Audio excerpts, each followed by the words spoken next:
Rasanya tak ada aksi demonstrasi terhadap Presiden Indonesia yang ekstrim, selain yang pernah dialami Soeharto. Bahkan diceritakan Soeharto sampai geram bukan kepalang akibat insiden itu. Namanya insiden Dresden. Dresden adalah sebuah kota di Jerman, lokasi di mana Soeharto didemo oleh ratusan massa pada tanggal 5 April tahun 1995. Dirangkum tribunnews.bogor.com dari berbagai sumber, kala itu Soeharto beserta rombongan tengah melakukan kunjungan ke Jerman dalam rangka mempererat hubungan antar kedua negara.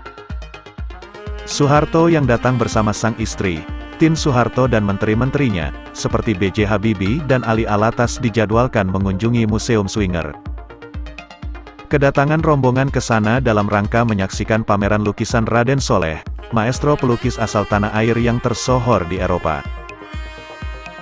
Saat tiba di kawasan museum, rupanya Soeharto dan rombongan disambut oleh ratusan demonstran. Massa datang dari aktivis kemerdekaan Timur Timur, dan mayoritas anak muda warga negara Jerman. Demonstran memperlakukan rombongan Soeharto, dalam keterangan beberapa saksi mata yang diceritakan ulang kepada aktivis pro-demokrasi Indonesia lainnya, persis seperti kami di kampung mengusir ayam. Mereka membawa spanduk protes soal Timur Timur dan membawa panci seraya dipukul-pukul untuk membuat suasana riuh. Suasana semakin tegang ketika massa mulai memaksa mendekati Soeharto dan rombongan, tepatnya di depan pintu masuk museum.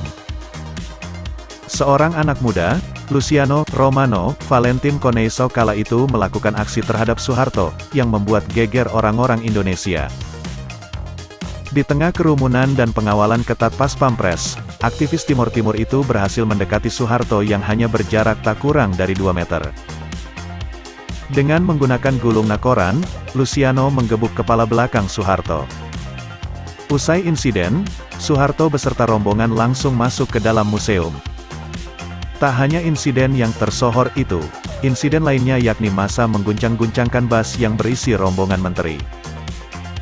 Di dalamnya ada Menteri Luar Negeri Ali Alatas. Di momen tersebut, salah satu demonstran memfoto Ali Alatas sedang mengacungkan jari tengah. Dua insiden itu pun dengan cepat menyebar ke kuping warga Indonesia dan menjadi perbincangan hebat. Soeharto pun pulang ke tanah air pada tanggal 13 April tahun 1995. Sri Bintang Pamungkas kena imbas. Soeharto menduga ada dalang di balik insiden Dresden itu, dan tak segan untuk menggebuk lawan politiknya. Sri Bintang Pamungkas, politikus Partai Persatuan Pembangunan, PPP, kala itu menjadi satu yang kena imbasnya. Hal itu didasari karena kehadiran Sri Bintang Pamungkas di Jerman bertepatan dengan lawatan rombongan Soeharto. Selama di Jerman, Sri Bintang Pamungkas mengisi kuliah umum di kampus-kampus di Jerman. Sri Bintang diamankan polisi beberapa menit sesudah menginjakan kaki di Bandara Soekarno-Hatta. Soeharto mengira saya akan mengkudeta, kata Sri Bintang dikutip dari CNN Indonesia. Sri Bintang berkeras dirinya bukanlah otak penggerak massa di kota sebelah timur Jerman tersebut. Ia yang kala itu tengah mengisi ceramah tentang ekonomi di Jerman, tengah berhijrah dari satu kota menuju kota yang lain. Sri Bintang akhirnya diadili dengan tuduhan makar dan didakwa menghina presiden. Ia pun akhirnya divonis 2 tahun dan 10 bulan penjara.